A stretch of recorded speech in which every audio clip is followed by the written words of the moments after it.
Меѓутоа, ова што го разговарате, имаме малце сега поинаква реалност во Европа и после изгледа дека попрво Европа принудно ќе се реформира, колку ние дома да се договориме дали овие бугариве треба да ги ставиме во уставот или не. Утре има вореден самит на лидерите на земјите членови во Брисел. Имаше една изјава вчера или завчера од фон дер Лајен кај што кажува дека времето на Европа како што ја знаеме сега е променето и дека ќе настапи сега или ќе се формира една силна и обединета Европа. Како ги читате овие изјави и што може да очекуваме од утре? Не сум сигурен дека треба до крај да се верува на тој ново најден ентузијазам на ЕУ. Во основа тој е реактивен, се случува само под притисок на Трамп, кога Трамп ќе загрози унитарноста на Европа или нивната заедничка надворешна политика и обично има краток здив. Имаше една ситуација претходно во која исто така Европа се солидаризираше кога Трамп се закани дека ќе им наметне царини, се солидаризираше, почна работите да се случуваат за европско темпо со молскавична брзина, брзо да се носат и така натаму. И тој период полека отиде во заборав. Мислам дека поради тоа што не ја чувствувам таа одлука и таа еуфорија, тој ентузијазам кај како автентична, како некаква интроспективен заклучок, да, ние мора да се менуваме.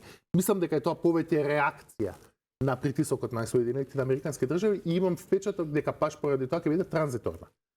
Дека да, ќе има нов изблик на европска солидарност, но дека сепак структурните проблеми на ЕУ ќе останат помеѓу другите и начинот на одлучување, начинот на носење на надворешна политика, политиката за проширување и така. Добро, ма ќе се согласите дека производот на ова реактивно, како што го велите, однесување е дека се менува реалноста за некои држави. Ја споминавте Украина, ја споминавте Албанија. И секогаш кога има нешто вакво големо за некои држави кандидати, реалноста се менува. За нас останува исто. Ќе ве потсетам, пред 10 години имаше мигрантска криза, наративот на Брисел беше Европа е под закана, мора да се обединиме, да ги зацврстиме границите, побрза интеграција на земјите од Западен Балкан во Европска унија. Некој влегува, некој не, некој почна преговори, ние нормално ништо не добивме. И така заврши. Потоа се случи Украина. Па тогаш ајде повторно ќе реактивни како што викате изјави, ништо не се случи. Сега со Трамп и неговиот начин на практицирање на меѓународната прилика повторно се мобилизира Европа. Меѓутоа сакам да кажам дека дали служувате дека за некои држави се минува реалноста, а ке нас да, се согласувам за Црна Гора и за Црна Гора, Албанија, Молдавија и Украина ќе добијат повеќе од овој нов ентузијазам на ЕУ од што ние. И во таа смисла мислам дека позицијата на најческа е почиста од ова што имаме сега од политичките елити. Ние треба да имаме чиста позиција. Или да ја отфрлиме преговарачката рамка, или да ја спроведеме. Може да ја прашам нешто со најграѓански јазик. Граѓаните вака се велат. Што има сега ние да ги ставаме бугарите уставот, кога овие од Брисел уште не знаат кај терат, утре не знаат што ќе се договорат. Затоа што најлошото сценарио за Брисел со нас внатре е подобро него најдоброто сценарио за нас надвор од ЕУ. Нивното најлошо е подобро од нашето најдобро. Ете затоа. Така да ви одговорам со граѓански. Не, нема проблем, ве прашам. И различно од тоа што сме сега. Ние сме и сега блокирани, ама не ги користиме фондовите, не ги отвараме поглавњата и не правиме. Добро, сакате да кажете дека е подобро сме блокирани внатре него надвор. Апсолутно. Зар не мислите така? Али повторно сме блокирани. Вака размислувавме и тогаш кога ја прифативме преговарачката рамка и викавме па добро еве поарно е да почнеме нешто отколку да не почнуваме и слично и всушност во клучните моменти ние не се спротивставивме. Односно во клучните моменти не покажавме дека имаме некоја граница која што не дозволуваме да биде премината. Тоа дава можност на сите оние кои што на овој или оној начин можат да поставуваат конкретни барања кон Македонија, кои што можат да бидат и крајно непринципиелни и слично, и кои што немаат врска со реалноста и со историјата, им дава можност цело време одново и одново тоа да го повторуваат. И ние кога ќе навлезиме еднаш внатре ќе речеме па добро сега, ја направивме оваа отстапка, па дај сега да ја направиме уште оваа и тогаш дефинитивно ќе ни тргне. Не, мора според мене мора да се вратиме 2 чекори назад. А она што ја прави моќна Европа не е монолитноста на Европа, туку е почитувањето на разликите во Европа. Значи, ја не го сваќам преструктурирањето на Европа како создавање на некое ново единство и слично, туку изнаоѓање на начин како да се укомпонираат различностите и како да не се отстапи од тој вредносен систем на ЕУ во кој што различностите се во основата на градење на оваа структура. Така што она што однадвор-личи како монолит кој што се гради во однос на САД или во однос на Русија и слично, според мене е всушност враќање на основите. И мислам дека она за што се зборува сега во ЕУ е враќање кон она што значат базични принципи на структурирање на ЕУ, кои што во одреден момент може би биле облагнати и напуштени. Во ред, меѓутоа каде сме ние во таа реалност, бидејќи дел од граѓаните вака велат. А тоа може би помалку или повеќе е објективна реалност, дека последните 10-15 години во Македонија има целосен регрес. Се наједноставен пример да ви кажам, пред 10-15 години во градовите или во Скопје, да речеме, кога се реновираше еден тротар, беше по сите стандарди направен или повисоки отколку тоа што се прави. И кој е крив за тоа? Не знам, прашувам. Значи, кој е крив? Тоа што не сме влегле во ЕУ е крив некој? Не, сега одам на страната на тоа, дали може би во определена фаза ни треба и помош.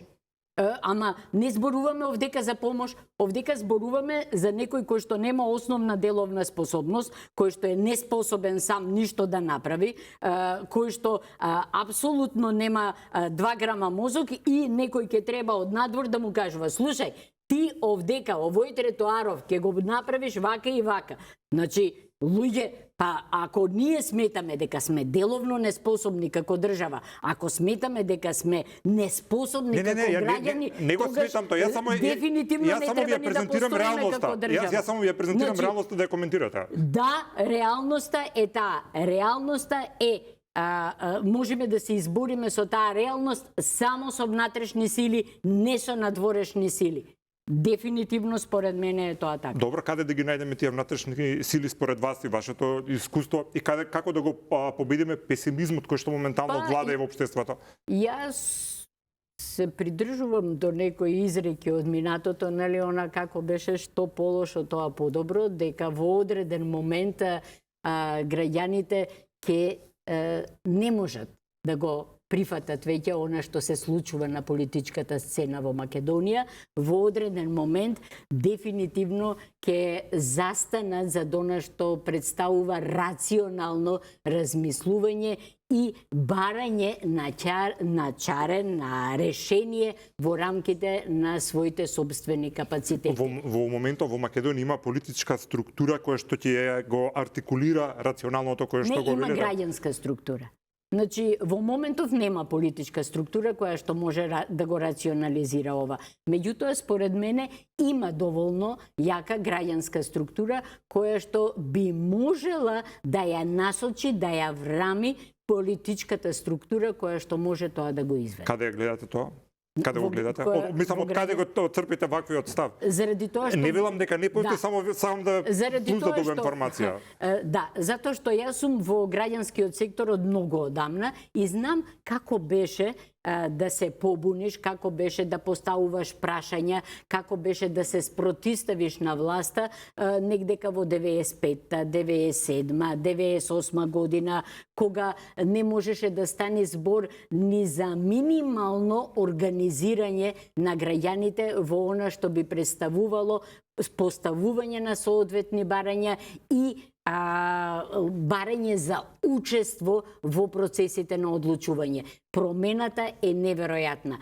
Мислам дека веќе постои една сериозна маса на граѓани, дека постои сериозен граѓански капацитет кој што покажува дека не се согласува со одредени политики. Протестите кои што се прават во врска со животната средина, протестите кои што се прават сега за Усија, протестите кои што се прават за синдикатот кој што сега сака да ги направи, значи за минималната плата, тоа се нешта кои што во тој период, ја многу добро го помнам, не можеа ни да се замислат. Ние излегувавме тогаш на протести 5, 6, 10 луѓе, сега веќе е сменета Јас пред 20 ситуацијата. на години паметам протести на кои што имаше Само 10-20 етнички илјади базирани. луѓе. Само етнички базирани. Шарената револуција, Значи, не беше пред 20 години. Добро, пред Јас 10 имаше и значи, други јас зборувам- протести. Сакам да кажам кога се мобилизираа повеќе Јас луѓе. зборувам за 95-та, 97-та, Добро, вие се вративте 98 година. Да, значи напредокот е тој. Шарената Имаше тогаш револуција протести околу образование, да не се враќаме на само стари теми. етнички. Ви текнува. Да, етнички точно. базирани. Значи, шарената револуција беше првиот изблик на тоа граѓанство. И ја лично мислам дека тоа беше не крај, туку почеток на она што представува промена на односот кон политичките сили. Да, додека чекаме таа промена да се случи, имаме партии кои што функционираат во државата, ја водат државата, во опозиција се функционираат на начин на кој што мислат дека треба. Многу пати тука и со вас сме разговарале дека ако сакаме да видиме вистински промени во општеството, треба прво да промените да ги видиме внатре во партиите. После локалните избори гледаме промени барем во начинот на кој што да речеме комуницираат со јавноста дел од партиите. Ќе збораме и да започнеме со анализа мини на СДСМ, каде што имаат еден, нема да го кажам поагресивен, туку поинтензивен начин на комуникација, што нормално кога ќе имаш кога се зголемува темпото на комуникација од едната страна се зголемува и на другото. На што се должи ова според вас? Јас мислам дека СДСМ после локалните избори е во потрага по нова инфузија на политичка енергија. Промените очигледно кога нема да ви кога нема да ви бидат резултатите добри на изборите, дека вие чувствувате потреба за некаква промена. Мислам дека покрај тоа мини ребрендирање, раководство, промени кадрови и така натака, една од промените во комуникацијата очигледно дека одлучиле да биде таа поинтензивна и поконфронтативна, поантагонистичка, со еден малку поостар јазик, со една поизострена динамика и така натаму. Што па предизвика исто така пинг-понг од другата страна од ВМРО-ДПМН. Мислам дека е тоа некаква инспирација можеби од левица за таков еден по-исклучив, по-остар јазик. И тоа што го гледавме на последната лидерска средба, например, е индиција за некаква трансформација во редоследот на партиите. Доминацијата на ВМРО-ДПМН не е спорна, но јас, например, очекував левица да го има ставот кој го имаше СДСМ. Правите си вие вашата приватна забава, јас не учествувам. Тоа досега беше политичката позиција на левица, а тоа го слушнавме од СДСМ, и што му остави, да речеме, еден вакуум на Апасиев и на левица на таа лидерска средба, а од Апасиев и од левица доживеавме едно по-смирено, по-конструктивно однесување, односно обид да се освои тој простор на предизвикувач во политичкиот Сакате да кажете дека имате печатот дека СДСМ почнува да ја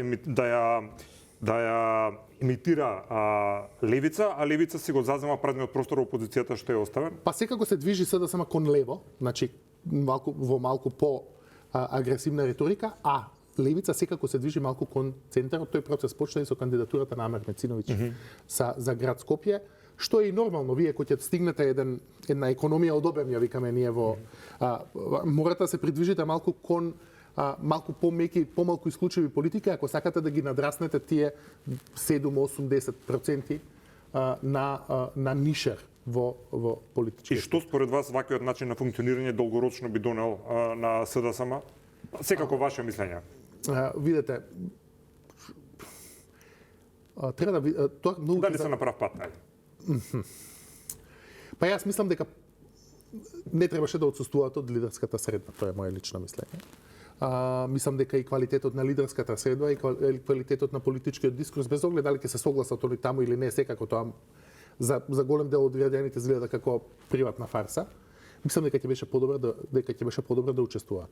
За поздравување нивното ребрендирање во смисла на повеќе енергија во политичката комуникација, но мислам дека многу брзо ќе се соочат со предизвикот дека треба да понудат и некакви решенија, а не само критика. Добро, со капацитетот што ги има новото раководство, ги знаеме кои се луѓето таму, верувате дека може да донесат квалитетни решенија за државата?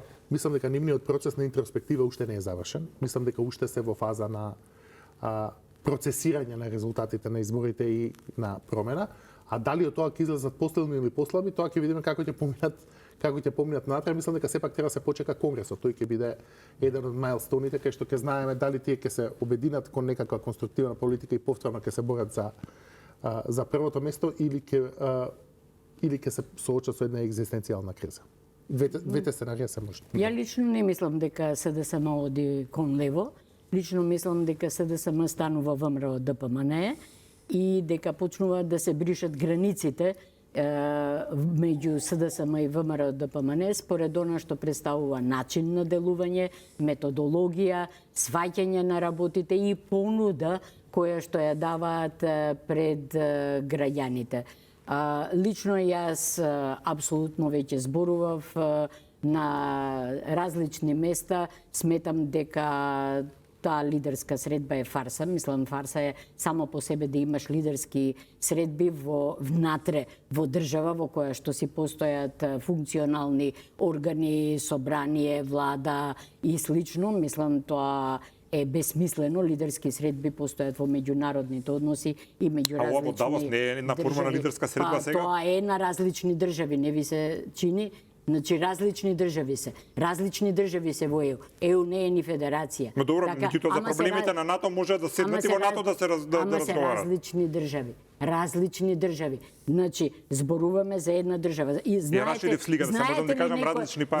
ли некоја држава во која што има лидерски средби? Еве, кажете ми една држава во која што има лидерски средби, таму каде што има функционално собрание, влада и слично. Така што, значи, само по себе тоа е фарса која што треба на граѓаните да им покаже каде е моќта, дека моќта е во раководството на политичките партии, не во собранието, не во избраниците на граѓаните, не во она што би требало да представува власт. И СДСМ дефинитивно, според мене, доколку не се врати на она што представува суштина на нивното структурирање, односно разликите од ВМРО ДПМН, кои што се однесуваат на социјалдемократијата и на решенијата, тука се согласувам со вас кои што треба да ги понудат, дефинитивно нема шанси да обстане. Процесот кој го објаснувате е познат во академската наука за политичка комуникација, се нарекува конвергенција на идеологии, е многу добро документиран. А тоа е дека партиите веќе не се борат на идеолошка матрица, туку се борат на матрица на популизам. Што дига рейтинг, што спушта рейтинг. Тоа е веќе основната оска во голем дел од светот, а класичните идеолошки определби, поголеми даноци за подобри социјални услуги како социјалдемократска идеологија или пониски даноци за помал државен апарат како десничарска идеологија, тие разлики веќе почнуваат полека да се брешат. Тоа не е точно. Тоа не е точно. Тоа можевме да го видиме и во изборите во Британија, можеме да го видиме во изборите во Португалија, можеме да го видиме во изборите во Шпанија. Значи, сегдека има многу идеолошки базирана борба. Така што, да, ова е една од теориите, меѓутоа, ја апсолутно не се согласувам со таа теорија. Ама во таа смисла Велика Британија е исклучок. Тоа е единственото место каде лабористите победуваат и при тоа на различна идеологија. Например, лабористите во моментот во Британија имаат активна политика на намалување на даноци. Значи, она што сакам да го кажам е дека идеологиите на партиите се уште имаат неверојатно големо значење.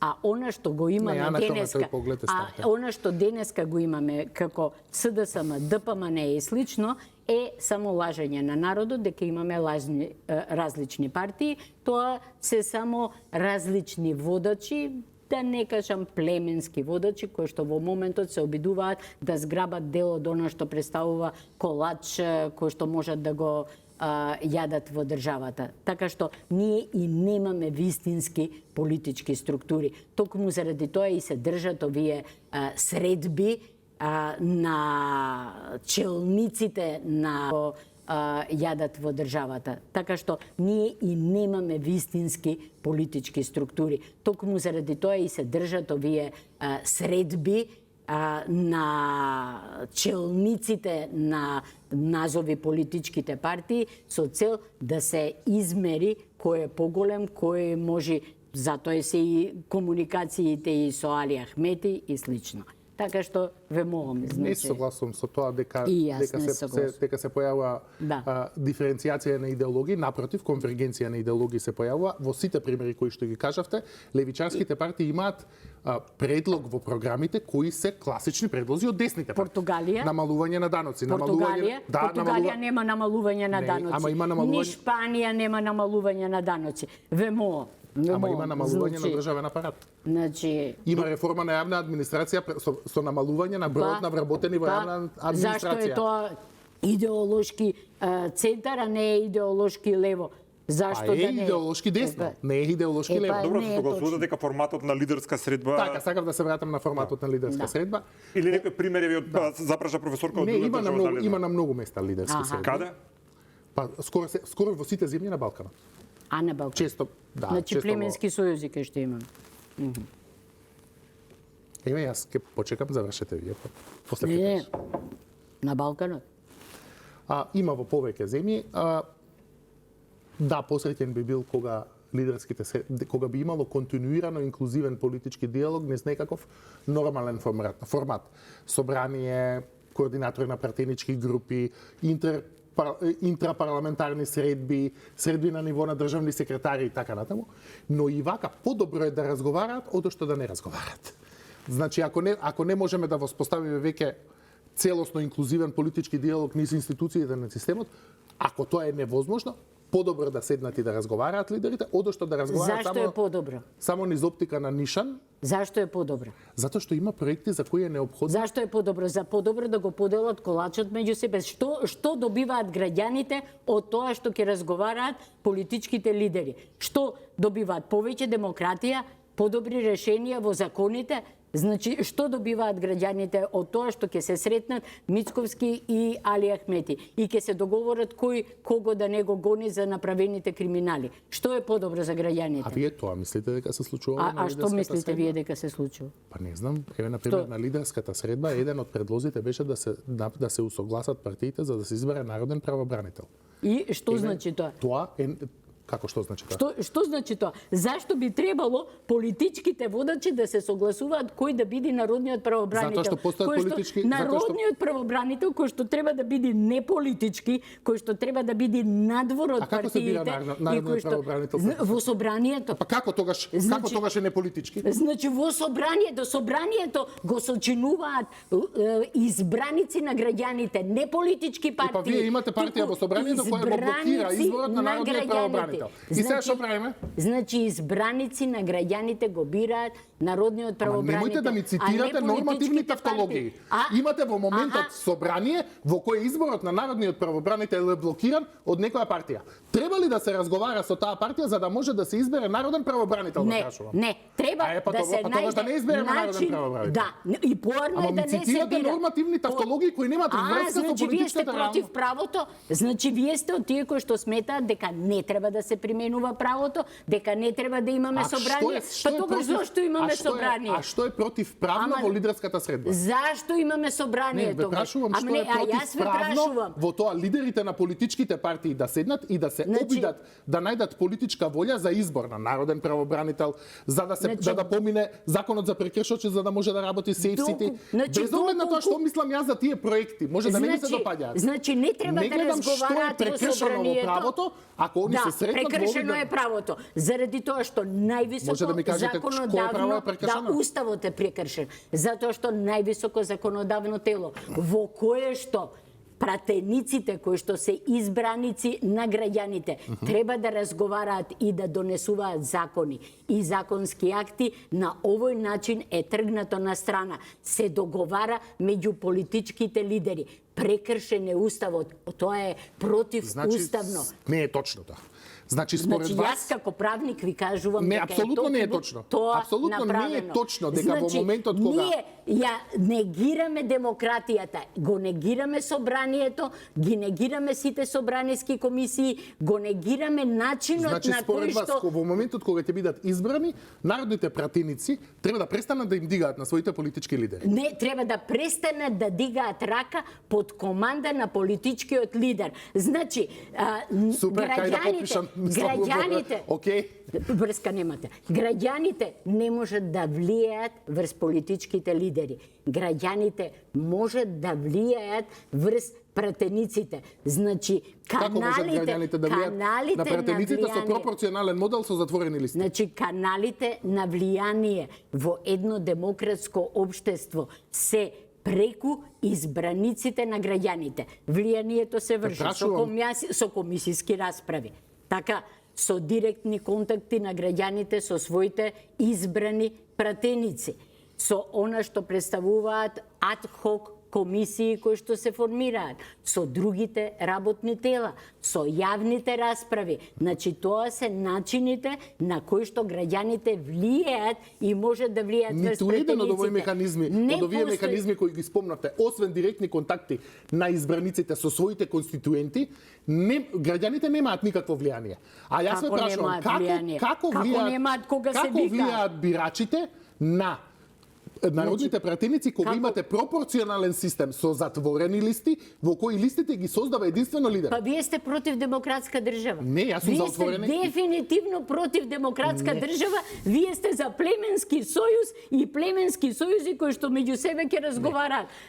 Извинете, ја не разговарам со луѓе кои што не се противат на она што представуваат само немојте да се заминете сега пак. Не се заминувам, таман работа.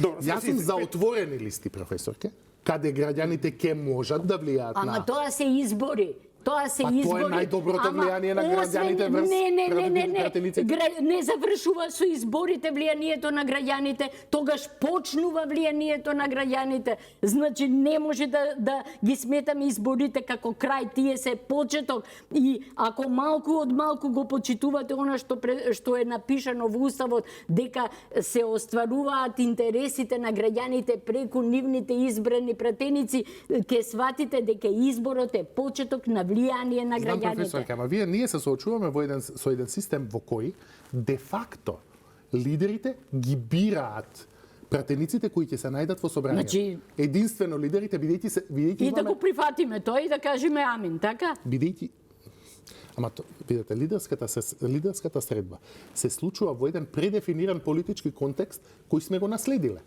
Така? Од кого сме го наследили? Од тие што го создале изборниот систем претходно, сигурно јас не сум го создал.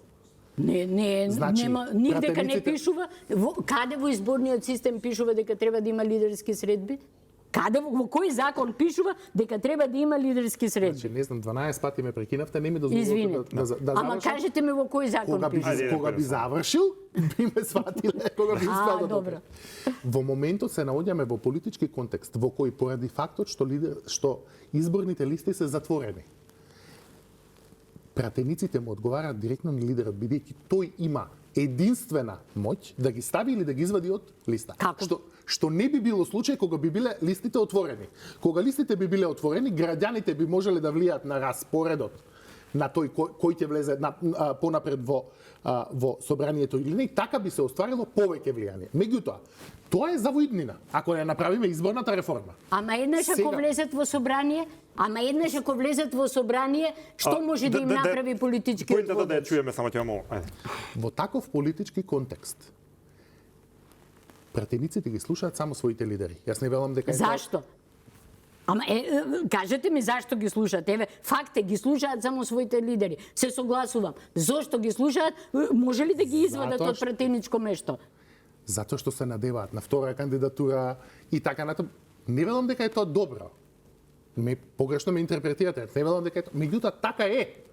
Во таква ситуација, зар толку е страшно да се направи лидерска средба, бидејќи веќе имаме марионети од пратеници? Страшно е. Затоа што на тој начин го потврдуваме, го потврдуваме неправото. Значи со тоа на овој начин неправото го претвораме во право. И на тој начин може да се обидам јас да интерпретирам, ако ми дозволиш, Петар, Значи, ова што го зборувате вие по нека политичка теорија или по книги или како треба да функционираат политичките партии во идеални услови, Не тоа во е идеални, така. како функционираат во една Меѓутоа, кај нас демократија. општеството е на толкав степен на политички развој, кога што можеби ќе требаат некои вакви лекови политички како лидерска средба, за да можат малку од малку да се Како е договорат за лек? некои основни работи. Како е лек тоа? Па, на пример- Како е лек? Што лекуваме со тоа што ќе бидат донесени закони кои што не се донесени врз основа на она што представуваат интереси на граѓаните, туку се донесени врз основа на тоа како се договориле политичките водачи. Јас само Како е зборувам лек? за местото и форматот на кој што се носени одлуките. До тука завршувам мојата интервенција. Подобро би било да зборат во собрание и низ институционални канали и низ комисии, но биејќи тоа го нема, подобро е да зборат на било кој начин, одошто да не Не, зборат. не. Океј?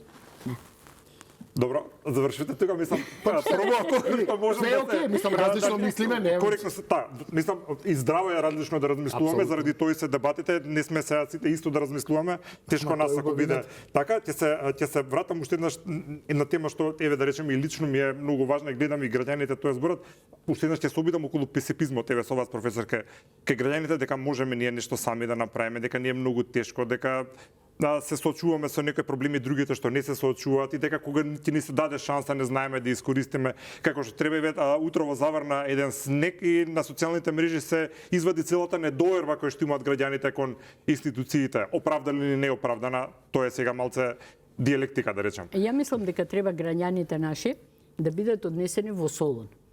Во моментот кога ќе заврне снег во Солун. Да видат што е тоа нефункционалност на еден град во момент кога ќе заврне снег. Така што тоа што се пишува по социјалните мрежи и слично е едно, меѓутоа да, многу се подхранува песимизмот и дефетизмот кај нашите граѓани. И посебно се На кој гради начин, таа се извинувам? ја мислам дека политичарите тоа го прават, посебно со тоа што ги исклучуваат потполно од процесите на одлучување, тоа што се нема влијание врз ништо, тоа што ги тргаат од се она што представуваат канали на можно влијание, односно ги затињаат тие канали на можно влијание, па дури и еден уставен суд во кој што имаше пракса на дебати, на дискусии во моментот кога се носеа уставните решенија, во оден момент решија дека нема да има дебати, туку они сами ќе си ги донесуваат решенијата и слично, без контрадикторно мислење, без протиставување на аргументи, различни мислења и сето тоа. Значи, целото наше општество некако го градеше овој дефетизам и мислам дека тоа е можеби и една причина и од причините зашто и младите бегаат од нашата држава, не затоа што не гледаат економска иднина сегдека може да се најде и слично, туку заради тоа што не гледаат иднина на своето обстојување во една ваква структура. Значи, основното што треба да го промениме е да ја вратиме моќта во телата во која што припаѓа, да ја вратиме демократијата, за да може граѓаните да почнат да функционираат, да ги забраниме лидерските средби. Добро. Артовски исто да почне за една минута. Видете, нормативно може би се согласувам и мислам дека е добро да имаме такви идеали, меѓутоа мислам дека е тоа во моментот малку наивен поглед на тоа како функционира македонската политика. Во основа, тие што сакаат да се во ЕУ, се веќе во ЕУ, си заминаа.